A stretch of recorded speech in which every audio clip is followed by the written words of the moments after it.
各位街坊、各位朋友，唔知你哋近期去飲茶嘅時候，有冇發現一個好奇怪嘅現象？以前每逢星期六日一踏入酒樓大堂，真係嘈到好似街市一樣，阿伯睇報紙，大媽高談闊論，啲細路周圍跑，想搵張台飲個早茶，唔等返半個鐘、1個鐘根本唔使指望。但係最近呢1-2年，你行入去啲傳統酒樓，有冇覺得冷清咗好多？甚至你望一望左右兩邊，坐喺度嘅清一色都係白髮蒼蒼嘅老人家，可能10張台入面，連一對後生仔女或者一個年輕家庭嘅身影都見唔到。網上甚至出現咗一個好激烈嘅討論，話酒樓就快執晒，後生仔集體杯葛飲茶。好多老一輩嘅人聽到呢句說話，心入面真係會打個冷戰，覺得好心寒。難道我哋由細食到大，代表住香港最核心飲食文化嘅飲茶點心，真係會喺我哋呢一代人手入面徹底斷絕？背後到底發生咗咩事，令到啲後生仔女連入酒樓飲杯茶、食個包都咁抗拒？今日我哋就唔講啲虛浮嘅大道理，一齊用最貼地嘅香港人視角，拆解呢個令好多老友記心碎，但又不得不面對嘅殘酷現實。首先，我哋要搞清楚一個概念。後生仔唔中意去酒樓飲茶，係咪等於佢哋唔中意食點心？答案好明顯，唔係。你睇下今時今日開到滿街滿巷嘅新式點心專門店，或者好多標榜新派、玩味重嘅點心餐廳，每逢星期六日排隊排到倒流出街嘅，正正就係呢班後生仔。咁點解換咗入一間大酒樓，佢哋就集體杯葛呢？呢個絕對唔係一朝一夕造成嘅。背後係幾代人生活習慣嘅撕裂，同埋傳統酒樓自己不思進取嘅惡果。好多老友記覺得飲茶係一種情懷。由以前1970幾年、1980幾年開始，香港經濟起飛，大家生活忙碌，一個星期最期待嘅時間就係星期日一家大細去酒樓。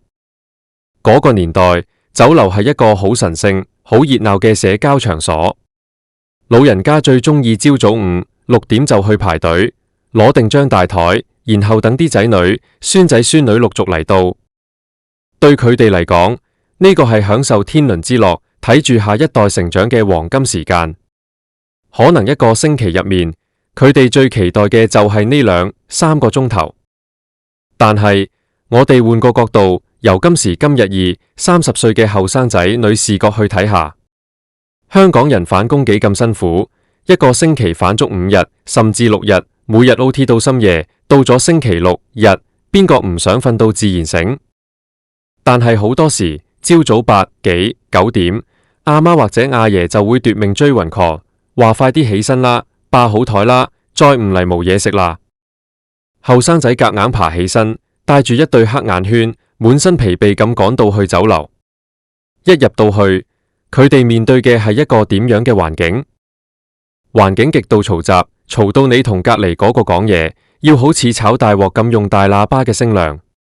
然後張台好大，但係坐得好逼，好多時仲要同人哋搭台，隔籬坐住個完全唔識嘅陌生人，一邊撩牙一邊望住你，或者大聲咳嗽。對於依家極度注重個人私隱、有社交恐懼症，或者純粹想靜靜地放鬆下嘅後生仔嚟講，呢種自然環境簡直係一種精神折磨。好啦，坐低咗，以為有得食。傳統酒樓好多時仲係要等侍應行過。以前仲有推車仔嘅時代，大家仲可以去追車，雖然亂，但起碼有一種尋寶嘅樂趣。依家呢，好多酒樓轉咗用畫紙仔，或者用 QR code 點餐。用 QR code 點餐本來係好方便後生仔，但偏偏好多酒樓個系統設計得極度垃圾，冚極都撈唔到，一係就跳落去另一個網頁。好啦，終於點完餐，交咗紙仔或者送咗單，跟住落嚟就係漫長嘅等待。唔知大家有冇試過喺大酒樓叫個蝦餃、燒賣，等咗40-50分鐘都未到？你去追問啲侍應，10個有9個都係用一種極度唔耐煩，甚至嫌你煩嘅態度對你。一係就話蒸緊啊，吹咩啫？一係就直接當你透明，拎住搭碗碟目空一切咁行過去。呢種所謂嘅傳統酒樓服務態度，對依家講求消費體驗，覺得我俾得錢你就要有基本尊重嘅後生仔嚟講，簡直係不可理喻。佢哋心諗，我平時返工開會已經要睇老細塊面，點解我放假出嚟用自己賺嘅辛苦錢食餐飯，仲要睇你個茶市亞姐塊面？更令後生仔心寒或者頂唔順嘅係酒樓嘅衛生環境同埋收費陷阱。相信好多香港人都經歷過，一坐低，第一件事唔係去諗飲咩茶，而係好似做化學實驗咁，用個大兜倒啲滾水落去，將啲碗、筷子、茶杯逐個洗一遍。你睇到個大兜入面啲水由清澈變成一浸油漬，甚至漂浮住一兩點黑色嘅不明物體，你話後生仔個內心會有幾大嘅陰影？佢哋會覺得依家係2026年啦，點解一間開門營業嘅餐廳，連最基本嘅餐具清潔都做唔好，要消費者自己用滾水去消毒？雖然大家都知呢個係傳統，但當其他西餐廳、日式料理，甚至普通茶餐廳都乾乾淨淨嘅時候，酒樓呢個傳統就顯得好落後，好難接受。再講到收費，呢個先至係最致命嘅導火線。去過酒樓嘅人都知，酒樓嘅收費項目係全香港最複雜、最唔透明嘅。你以為個點心寫住小點28蚊，中點38蚊，好似幾平？背後真係有大把魔鬼細節。首先，每位收你茶位費，由15蚊到20幾蚊不等。如果你一家4口去，未食嘢，淨係坐低飲啖水，已經冇咗接近100蚊。跟住落嚟，仲有大中小頂特嘅點心分級，有時佢出啲特點、頂點，一籠要成6、70蚊，入面得3粒。最令後生仔覺得被騙嘅係好多酒樓好鍾意搞強迫消費，一坐低，侍應就會擺低2小碟嘢食，一碟可能係幾粒酸薑皮蛋，一碟可能係1小碗花生或者鹹酸菜。如果你係頭1、2次去飲茶嘅後生仔，你可能會以為呢啲係送嘅，點知到埋單嘅時候，你睇覆單，先發現呢2碟根本無人點過，甚至無人食過嘅前菜，一碟收你28蚊、32蚊。仲有，唔好忘記仲有加1服務費。明明成餐飯個侍應除咗放低2壺水之外，冇幫過你任何嘢，甚至叫佢加水佢都當聽唔到，但埋單就要老奉收多你10%。當一班後生仔埋單嘅時候，發現叫咗幾籠普通到唔入流嘅點心，3、4個人竟然要食成5、600蚊，甚至過千蚊，佢哋心入面自然會有一種被斬到一頸血嘅感覺。佢哋會攞呢個價錢去同其他餐廳比較，5、600蚊，佢哋可以去食餐非常好嘅日式燒肉，去一間文青咖啡舒舒服服咁坐2、3個鐘，或者去食餐高質素嘅西餐。喺嗰度，環境安安靜靜，有冷氣，音樂好聽，侍應態度親切，餐具乾淨企理，絕對唔會收你無謂嘅茶位費同前菜費。咁樣對比之下，後生仔又有咩理由要返去傳統酒樓呢？呢個就係網上好多後生仔集體發聲嘅原因。佢哋話唔係我哋杯葛飲茶，係傳統酒樓用佢哋嘅落後、傲慢同埋污糟，將我哋呢班後生仔硬生生趕走。當呢班後生仔集體選擇唔去酒樓嘅時候，受打擊最深嘅其實係一眾老友記。好多老人家唔明白點解以前好地地一代傳一代嘅家庭活動嚟到依家會變成咁。佢哋會覺得啲孫仔孫女不孝，覺得佢哋嫌棄老人家，覺得佢哋寧願去食班戟、食漢堡包，都唔肯陪自己飲啖茶。每次老人家開口問星期日一齊去飲茶好無啊？換嚟嘅往往係後生仔一句唔好啦，好多人排隊，好嘈，我想瞓多陣。或者酒樓啲嘢好肥膩，唔想食。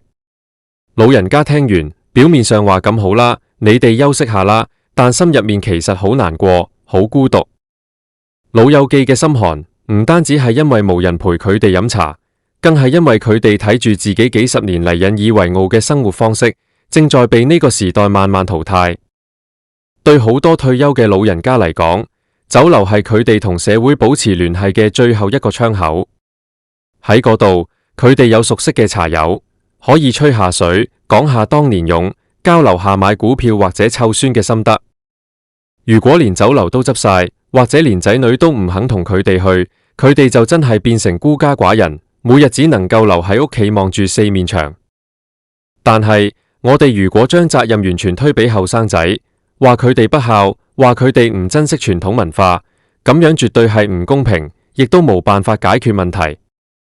因為今時今日傳統酒樓面臨嘅危機，本質上係一個商業市場嘅汰弱留強，係一個結構性嘅轉型。如果你係老友記，係長輩，你真係好想同仔女、孫仔孫女享受天倫之樂，好想同佢哋食餐飯，見下面。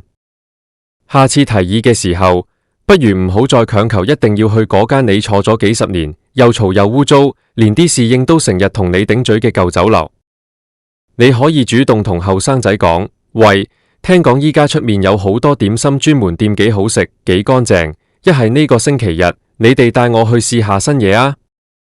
當你咁樣講嘅時候，後生仔一來會覺得長輩好開明，好與時並進；二來佢哋聽到去嗰啲地方，唔使朝早8點爬起身去排隊霸台，可以舒舒服服約個11、2點，環境又乾淨，佢哋嘅抗拒感自然會大減。甚至因為去專門店用 QR Code 點餐或者埋單好方便，後生仔好大機會會主動搶住去埋單，當係孝敬長輩。咁樣一來，老人家既可以食到好食嘅點心，又可以見到仔女，開開心心，何樂而不為呢？而如果你係後生仔女，係年輕一代，當你睇到呢度嘅時候，不妨亦都反思一下。雖然傳統酒樓嘅環境、服務，甚至嘢食質素真係好差，令你覺得好反感，但係你有冇諗過，你阿爺、阿嫲或者你爸爸媽媽，佢哋堅持要去嗰間舊酒樓，背後代表緊啲咩？對佢哋嚟講，嗰間酒樓可能承載住佢哋大半生嘅回憶，可能係當年佢哋同你媽媽擺酒嘅地方，可能係你細個嘅時候第一次學識自己用筷子夾燒賣，結果跌到周圍都係，佢哋幫你抹乾淨嘅地方，又或者係佢哋嗰班相識咗幾十年，但近年一個接一個離世嘅老朋友，以前每日朝朝早一齊飲茶吹水嘅地方。佢哋去嗰度飲嘅唔單止係一茶一水，而係一份情懷，同埋一份對過去美好時光嘅依戀。當佢哋叫你一齊去嘅時候，佢哋其實唔係真係咁想食嗰嚿燒賣，佢哋只係想喺佢哋覺得最安心、最熟悉嘅環境入面，有佢哋最愛嘅屋企人陪喺身邊。如果因為我哋嘅拒絕，令到佢哋連呢個最後嘅精神寄託都失去埋，佢哋真係會好心寒、好失落。所以作為後生仔，有時1個月或者2個月一次，當係送俾長輩嘅一份禮物，夾硬挪開一個星期日嘅朝早，陪佢哋去一次佢哋中意嘅傳統老酒樓，其實又有咩所謂呢？行入去雖然好嘈，但你可以幫阿爺洗定個碗，倒杯茶。雖然啲點心可能真係工廠貨，但你可以聽住阿嫲仲重複複講咗100次嘅當年勇，一邊同佢點頭，一邊夾嚿排骨俾佢。喺嗰2-3個鐘頭入面，你忍受咗環境嘅不便，但你換嚟嘅係長輩臉上最燦爛、最欣慰嘅笑容。呢種家庭嘅溫暖同埋老人家嘅心理安慰，絕對唔係個幾百蚊或者多瞓2個鐘頭覺可以比擬嘅。香港呢個社會依家發展得太快，好多舊嘅事物、舊嘅建築、舊嘅文化，每日都在不斷消逝。我哋成日都話要保護香港嘅本土文化，但係文化呢2個字，從來都唔係冷冰冰擺喺博物館入面嘅展品，亦都唔係歷史書上面嘅幾行文字。文化係活生生存在於我哋每日嘅生活習慣入面，存在於人與人之間嘅互動，代與代之間嘅傳承。飲茶文化之所以能夠喺香港維持咗超過100年，由以前嘅茶居、茶樓演變到後嚟嘅大酒樓，再到今日嘅點心專門店，正正就是因為佢有一種強大嘅生命力，能夠不斷適應時代。而依家正處於一個新舊交替、最痛苦但亦都最關鍵嘅轉型期。傳統大酒樓嘅衰落係必然嘅商業趨勢，我哋唔需要過分悲觀或者煽情。因為優勝劣汰本來就是社會進步嘅規律。當那些不思進取、不注重衛生、服務態度惡劣，靠收隱藏費用去宰客嘅舊酒樓被市場淘汰之後，留落嚟嘅將會係那些真正懂得尊重食物、尊重消費者、願意與時並進嘅優秀餐廳。我哋呢一代人絕對唔會親手將飲茶點心呢個傳統文化整斷，相反，我哋正在用我哋嘅選擇、我哋嘅消費行為，去倒逼呢個行業進行一場大洗牌，去淘汰糟粕，保留精華。未來的點心文化將會變得更加乾淨、更加透明、更加高品質，亦都更加容易被全球嘅年輕人所接受。